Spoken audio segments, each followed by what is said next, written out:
मन मंदिरा गजर भक्तीचा.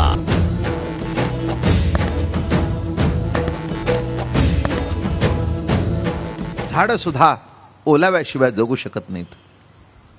माणूस सुद्धा प्रेमाच्या ओलाव्याशिवाय नीट जीवन जगू शकत नाही. माणूस शोधत असतो की कोणतरी ओलावा भेटेल का.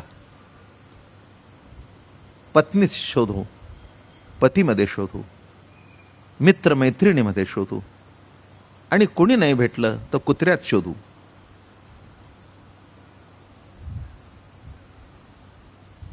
काही चुकलं नाही ना माझं बोलणं, नाही का. कुठे ओलावा भेटला नाही तर एखाद्या टॉमीमध्ये ओलावा शोधतात. हो, मग त्या टॉमीचा मुका घेत बसतात. ते टीव्हीवर तर किती दिसतं, किती वेळा तरी तो ॲनिमल चॅनलमध्ये ते टॉमी त्याचं तोंड टाकतंय, तो टाकतो. मी म्हटलं काय जीवनामध्ये अवस्था आली की शेवटी तोंडावरून हात फिरवायला कोणी मिळालं नाही तर तो कुत्रावर वाटतो. त्याचं काही चुकलं नाही. मी फक्त ओलावा शब्द सांगतोय. त्याला असं वाटतं कुठून का होईना पण प्रेमाचा ओलावा भेटावा, हा त्याच्यातला मुद्दा आहे,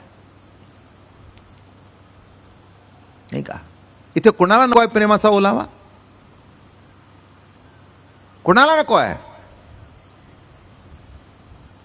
वासना निराळी न ओलावा निराळा, निरापेक्ष, निर्वासना. प्रेम, ओलावा हे एकमेकाशी जोडलेले शब्द आहेत. जेवणामध्ये ओलावा लागतोच. काय आमटी केली नाही का? कसं जेवायचं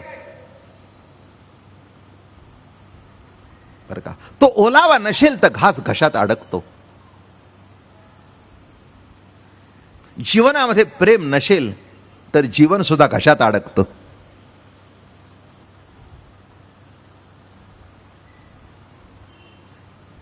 सुखाचा घास सुद्धा गिळता येत नाही.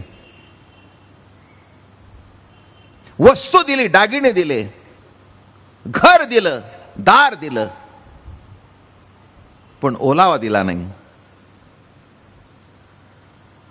वस्तू सुद्धा ओसाड वाटते, घर सुद्धा ओसाड वाटतं. का ओसाड वाटतं? वस्तू आहेत पण ओलावा नाही. कृती आहे पण प्रेम नाही. काय म्हटलं मी? कृती आहे पण प्रेम नाही.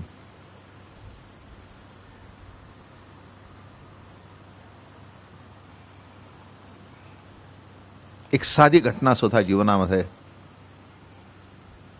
जर आपुलकी देऊन गेली तर ती आयुष्यभर लक्षात राहते. त्याला एक छान गोष्ट आठवली मला. मस्त आहे, ऐकले असेल मागे कोणी. स्वाभाविक आहे, किती वर्ष मी पुण्याला येतो आणि किती कार्यक्रम केलेत.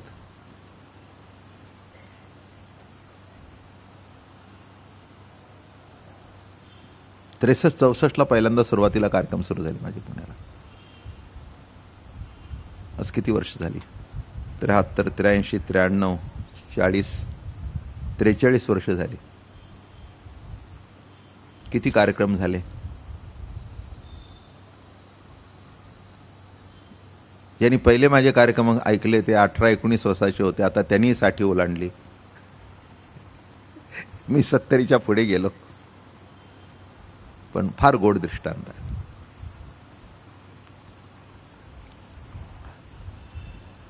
हे रस्त्याच्या कॉर्नरवर किंवा ट्रॅफिकच्या सिग्नलला हे भिकारी भीक मागत असतात. रस्त्याला उभे असतात.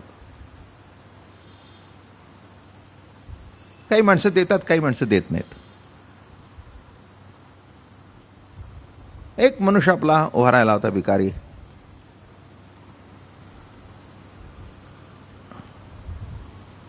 हात पसरून उभा होता. त्याला बघितल्यानंतर एका माणसाला वाटलं की याला काहीतरी द्यावं. काही देणं कितपत योग्य आहे कितपत अयोग्य आहे हा भाग गौण आहे. तो भिकाऱ्यांच्यावर निबंध लिहिणाऱ्यांचा विषय आहे. यातले पाळलेले भिकारी किती, माफियाच्या हातात असलेले भिकारी किती, रोजगाराकरता केलेले किती, त्यांच्या डोळ्यात तो एक विचित्र विषय आहे. तो काही माझा विषय नाही आहे. फक्त मला आस्था सांगायची आहे, ओलावा सांगायचा आहे, असा उभा होता. आणि का कोणाला माहीत त्या माणसाला वाटलं की याला काहीतरी द्यावं, म्हणून त्यांनी काय केलं, असा हात घातला. माणसं पाकिट इथेच ठेवतात असं मागे. आणि भिकारी मोठा हुशार असतो. तो हात घेतले की त्याला असं वाटतं आता मिळणारच काहीतरी. हे टॅक्सीमध्ये सुद्धा बघा किंवा गाडीमध्ये सुद्धा बघा, जे इकडे तिकडे जातात ना, तुम्ही हालचाल केली की त्याच्या चेहऱ्यावर खुल्लास की त्याला माहितीच आहे आता हे देते काहीतरी. त्याने असं केल्याबरोबर त्याचा चेहरा खुल्ला. आणि यांनी इथे हात घातला आणि त्याला जाणवलं की आपलं पाकिटच घरी राहिलं. सुंदर गोष्ट आहे, पाकिटच घरी राहिलं. एवढं म्हटल्यावर यालाही वाईट वाटलं, कारण त्याला आशेला लावलं ना, त्याला आशेला लावलं. वाईट वाटलं त्याला.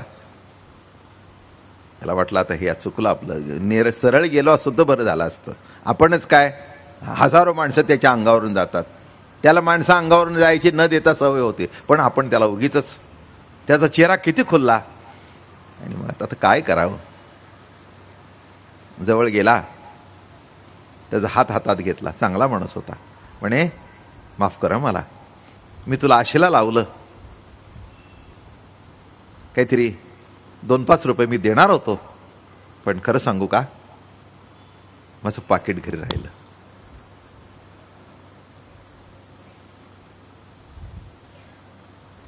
मी उद्या डबल देईन. त्या भिकाऱ्याने त्याच्या चेहऱ्याकडे बघितलं. त्याचे हात असे घट्ट धरून ठेवले. तो म्हणे माझे हात का सोडत नाहीस, सोड ना माझे हात. त्या भिकाऱ्याच्या डोळ्याला धार लागली. म्हणे दादा, आजपर्यंत या हातामध्ये 500 रुपयाची नोट सुद्धा पडली आहे. एखादा आता भेटला तर त्यांनी 500 टाकले, कोणी 1 टाकले, कोणी 2 टाकले, हजारो न टाकता अंगावरून गेले. या हातामध्ये भीक खूप पडली, पण हातात हात घेणारा पहिलाच तू भेटलास. आत्तापर्यंत माझा हातात हात कोणी घेतला नाही. तुझ्या हाताचा मी अपमान करणार नाही. पुन्हा कधी येशील या रस्त्याने, या हातात भीक टाकू नकोस, फक्त माझा हातात हात घे.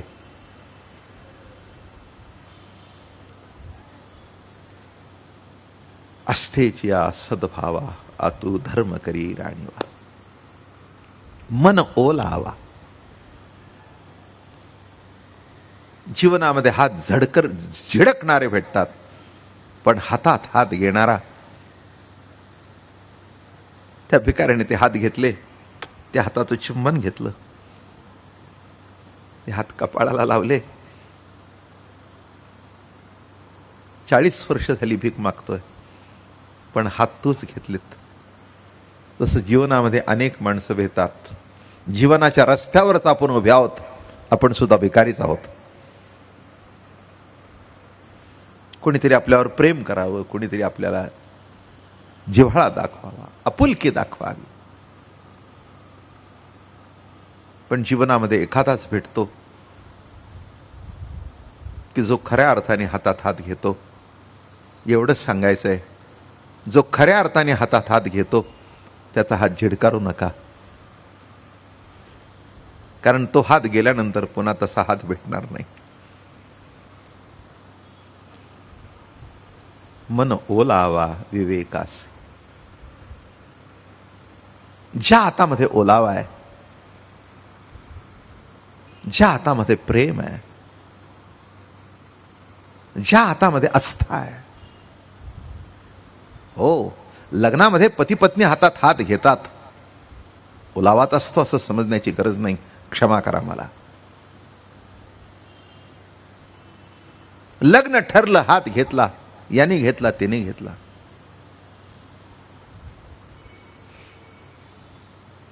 बिन पाण्याचा नळ हातात घेतल्यासारखा आहे.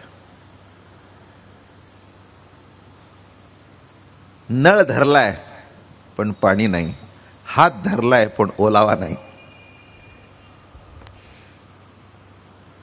विसरू नका दृष्टांत माझा आयुष्यभर. फार गोड दृष्टांत आहे आणि कधीतरी आठवतो मला. आज सहज आठवला, पण अतिशय माझ्याही जिव्हारी बसलेला दृष्टांत आहे. विचार करून बघा ना. कोण हात घेत असेल, हातात विकार असेल, वासना असेल, ओलावा नाही. ओलावा नाही. साधू संत खऱ्या अर्थाने जीवाला ओलावा देतात, कृपा करतात,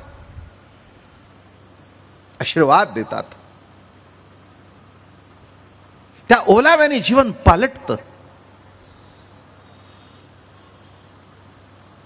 जी जमीन कोरडवाहू म्हणून 500 रुपये एकरनी सुद्धा कोणी घेत नव्हतं, तिथे पाणी आल्यानंतर, त्या जमिनीला ओलावा आल्यानंतर ती जमीन 2 लाख रुपये एकराने मागू लागले. मी म्हटलं, अहो 4 वर्षापूर्वी तुम्ही 500 म्हणत होता. अहो म्हणले, महाराज त्यावेळेला पाणी नव्हतं. कळलं का? नाही नाही, म्हणजे जमिनीची किंमत ओलाव्याने वाढते, आयुष्याची किंमत प्रेमाने वाढते. लक्षात घ्या. जमीन होतीच, मग एकदम 2 लाख का, एकदम 5 लाख का? कॅनाल आले, सोय झाली, पाण्याची सोय झाली, भिजण्याची सोय झाली. आणि लक्षात ठेवा, किती सुपीक जमीन जरी असली तरी ओलावा असल्याशिवाय पीक निघत नाही. पीक निघत नाही. पीक उगवण्याकरता, ज्वारी येण्याकरता, भाजीपाला येण्याकरता, ऊस पिकण्याकरता त्या जमिनीला नित्य पाणी लागतं. तसं आपलं जीवन सुद्धा प्रफुल्लित होण्याकरता खऱ्या अर्थाने प्रेमाची आवश्यकता आहे.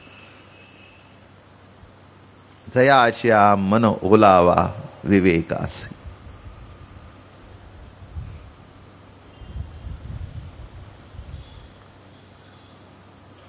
अनेक ठिकाणी आपण जातो, पण मन चंचल होतं. चंचल आहेच आहे, चंचल हा त्याचा मूळ स्वभाव आहे. पण जिथे प्रेम आहे तिथे स्थिर होतं.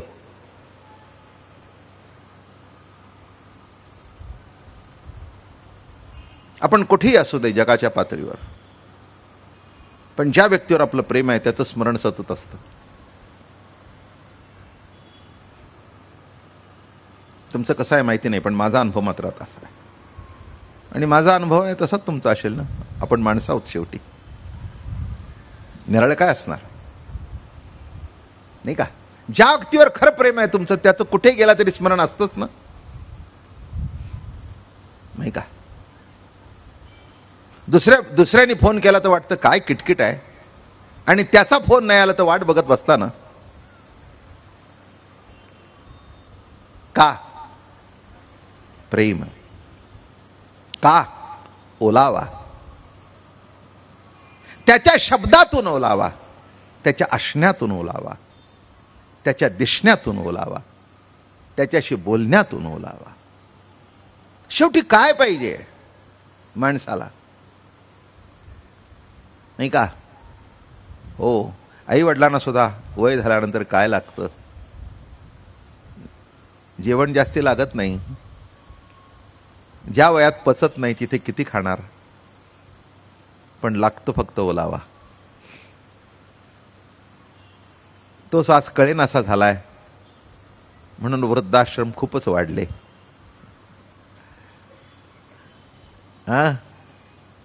माणसातल्या खिशातले पैसे वाढले, पण अंतःकरणातला ओलावा कमी झाला. माझं बोलणं समजलं? पैसे वाढले, नोटा वाढल्या, पगार वाढले, आजकाल भयानक प्रकार आहेत, काहीच कमी नाही. हो, इन्क्रीमेंट सुद्धा पूर्वी 25 रुपयांनी होतं, आता 25,000 इन्क्रीमेंट आहे. मला कितीतरी मुलं माहिती आहेत, माझ्या फडावरचीच, परंपरेतलीच, माळकरीच, माझ्या समोर नोकरीला लागले 1,000-2,000ला. आता ते 40-40, 50-50 हजार 5-6 वर्षात पगार घेत आहेत. मी म्हटलं काय भानगड आहे? नाही म्हणले महाराज काय बोलू नका, पैसा खूप वाढलाय सध्या. मान्य आहे, पैसा वाढला पण ओलावा कमी झाला. काय पाहिजे जीवनामध्ये? जयाचिया मन ओलावा विवेकासी.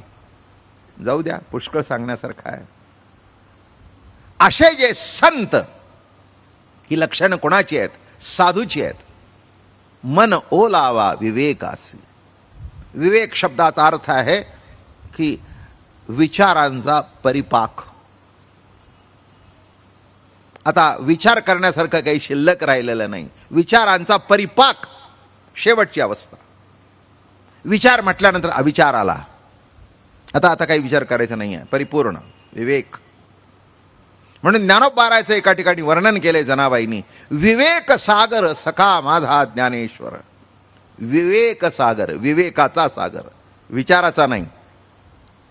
विचार म्हटलं की विचार अविचार, विचार अविचार, करावं न करावं, करावं न करावं, याची परिपक्व अवस्था विवेक.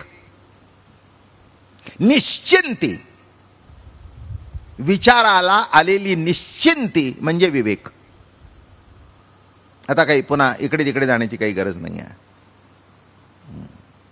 परिपक्व, इकडे नाही तिकडे नाही, नाही का? नाही तर काय हो, कसं काय? नाही, चाललंय, विचार करतोय. नाही, ठरलं, विचार करतोय म्हणजे होय सुद्धा असेल, नाही तर नाही सुद्धा असेल. ठरलं, विवेक, संपलं. तसं ज्ञानेश्वर महाराज, तुकाराम महाराज यांच्या ठिकाणी विवेक आहे, आपल्या ठिकाणी विचार आहे, जो कधीही बदलू शकतो. पण एकदा विवेक निश्चिंत झाल्यानंतर इकडे तिकडे हलण्याची गरज नाही. म्हणून इथे काय सांगतायत? विवेकासी, मन ओलावा विवेकासी. या मनामध्ये, बुद्धीमध्ये, विवेकामध्ये सगळ्यात ओलावा आहे. बसण्यामध्ये ओलावा, बोलण्यामध्ये ओलावा, खाण्यामध्ये ओलावा. काही काही माणसांचं वागणं, चालणं, बोलणं कौतुकास्पद असतं. त्यांच्या असण्याने सुद्धा माणसाच्या अंतःकरणामध्ये एक प्रेम प्रगट होतं, काही जाणीवा प्रगट होतात. त्यांचं असणं तितकं प्रभावी असतं. कारण का? मन ओलावा आहे, मनामध्ये ओलावा आहे. जीव मात्राच्या कल्याणाची अपेक्षा आहे, भावना ती आहे. एखादा योद्धा असेल तर त्याला ही कल्पना असते, या सगळ्यांना समोरच्यांना छाटून काढीन, ही भावना निराळी. आणि यांची वृत्ती बदलीन, ही भावना निराळी. वैर एखाद्याचा मुडदा पाडून संपतो असं नाही, संपत नाही, पण वृत्ती पालटण्याने संपतो, नाही का? साधू संत काय करतात? म्हणून पांडुरंगाच्या आमच्या अवतारामध्ये मोठी गंमत आहे बरं का. हो, हे रामकृष्ण आणि हरी, हरी म्हणजेच पांडुरंग. पांडुरंग म्हणजे काही निराळा कुडी नाही आहे. हे अवतार जी परंपरा आहे, मच्छकूर्म, वराह, नरसिंह, परशुराम, राम, वामन मध्ये राम, कृष्ण आणि हरी. बौद्ध, बुद्ध नाही. गौतम बुद्धाचा अवतार हा स्वतंत्र अवतार आहे. इथे अर्थ काय? बौद्ध, बौद्ध म्हणजे ज्यांनी मौन धारण केले असं, बरं का. आणि त्या हरीच्या अवतारामध्ये आपल्याला दिसून येतं पांडुरंगाचा अवतार. म्हणून आपल्याकडे वारकरी संप्रदायामध्ये काला आहे. कृष्ण अवतारामध्ये काला होता, तोच काला आज वारकरी संप्रदायामध्ये आहे. पण गंमत बघितली का तुम्ही कसं आहे ते?